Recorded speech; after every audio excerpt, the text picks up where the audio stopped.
সহজ করে আপনাদেরকে বুঝাই। যেমন ধরুন, একটা পরিবারের 3 জন সদস্য, স্বামী, স্ত্রী আর সন্তান। তাদের সকালবেলার ব্রেকফাস্টে স্বামীর 3টা রুটি লাগে, স্ত্রীর 2টা লাগে, আর সন্তানের 1টা রুটি লাগে। এখন আমি যদি সমান সমান করে আদল করতে চাই, সবাইকে যদি 3টা করে রুটি দেই, তাহলে স্বামী বেচারার জন্য ঠিক আছে, কিন্তু স্ত্রীর জন্য একটা বেশি হয়ে যায়। আর সন্তানের জন্য কয়টা বেশি হয়? আচ্ছা, 2টা করে যদি সবাই দেয় সমান সমান নীতিতে, তাহলে স্ত্রীর জন্য, স্ত্রী বেচারির জন্য ঠিক আছে, কিন্তু স্বামীর কয়টা কম পড়ে? আর সন্তানের বেশি হয়ে যায় কয়টা?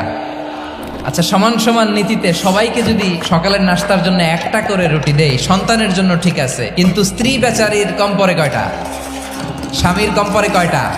2টা। আর আমি যদি স্বামীকে দেই 3টা, স্ত্রীকে দেই 2টা, আর সন্তানকে দেই 1টা, তাহলে কারো অপচয় হবে না? যেখানে যার যতটুকু দরকার তাকে সেখানে ঠিক ততটুকু দিয়ে দেওয়ার নামই হচ্ছে আদল। আমরা বুঝতে পারলাম আল আদ শব্দের মানে হচ্ছে ইনসাফ বা সুবিচার বা ন্যায় বিচার।